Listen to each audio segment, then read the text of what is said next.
ప్రభువైన యేసుక్రీస్తు నామములో మీకందరికీ నా హృదయపూర్వకమైనటువంటి వందనాలండి. ఓటీ సర్వేలో భాగముగా పరిశుద్ధ గ్రంథంలో ఉన్నటువంటి 66 గ్రంథాల్లో ఒక గ్రంథమైనటువంటి ఓబద్యా గ్రంథం గురించి ఈ దినమున నేను ధ్యానించాలని, ఈ దినమున ప్రజెంట్ చేయాలనుకుంటున్నాను. ఓబద్యా గ్రంథం గురించి మనం ఆలోచించినట్లయితే, ఓబద్యా గ్రంథం యొక్క పరిచయం చూసుకున్నట్లయితే, ఓబద్యా దేవుని యొక్క సేవకుడు. ఓబద్యా ఎదోమీయుల పతనము గురించి ప్రవచించాడు. 848 నుంచి 841 క్రీస్తు పూర్వంలో వ్రాయబడింది. ఎదోమీయులు ఇశ్రాయేలీల తోబుట్టువులు. దీని గురించి మనం ఆదికాండం 25వ అధ్యాయం 19 నుంచి 34 వచనాల్లో ఉంటుంది. అలాగే ఆదికాండం 27వ అధ్యాయము 1 నుంచి 28 వచనాల్లో ఉంటుంది. ఎదోమీయులు ఏశావు నుండి వచ్చినటువంటి జనాంగము. యూదా రాజైనటువంటి యెహోరాము ఏలుబడిలో 848, 841 క్రీస్తు పూర్వంలో ఇది జరిగి ఉండవచ్చని పండితుల అభిప్రాయము. ఓబద్యా గ్రంథం గురించి మనం చూసుకున్నట్టయితే, ఇశ్రాయేలీలు తమ శత్రువుల చేత దాడి చేయబడినప్పుడు ఎదోమీయులు ఇశ్రాయేలీల శత్రువు పక్షముగా చేరి ఇశ్రాయేలీలను హింసించి వారిని దోచుకున్న కారణమును బట్టి ఓబద్యా ఎదోమీయుల పతనమును ప్రవచించాడు.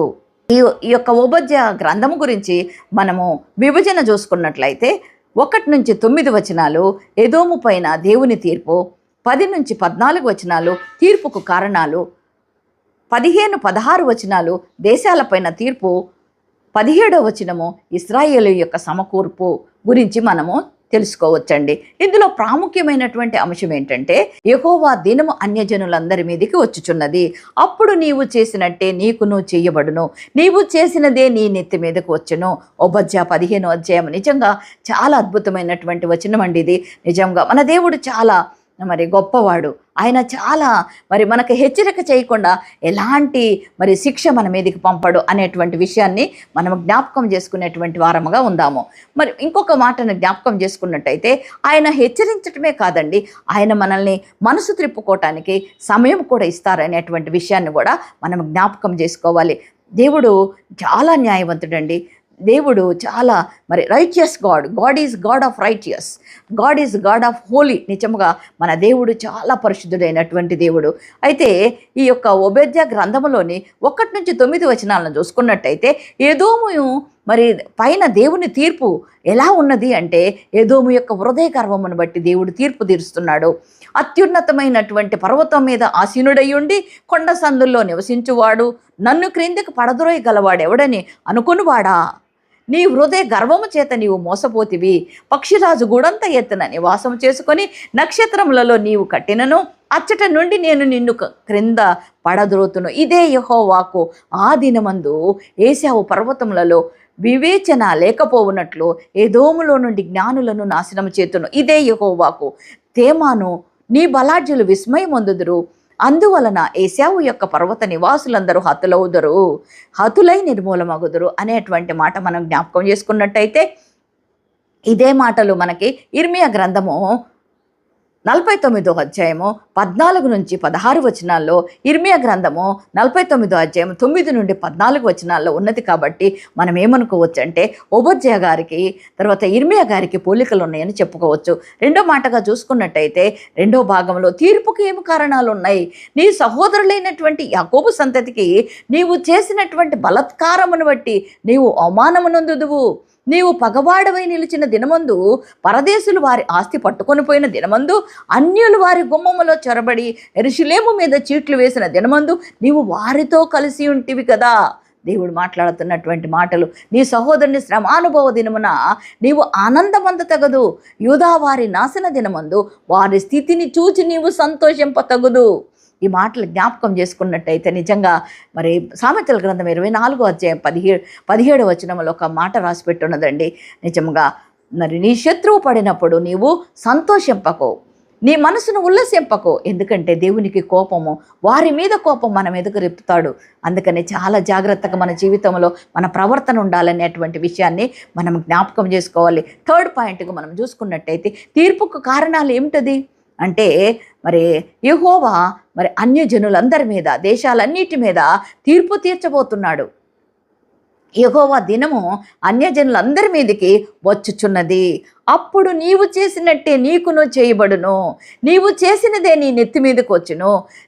మీరు నా పరిశుద్ధమైన కొండ మీద త్రాగినట్లు అన్యజనులందరూ నిత్యము త్రాగుదురు.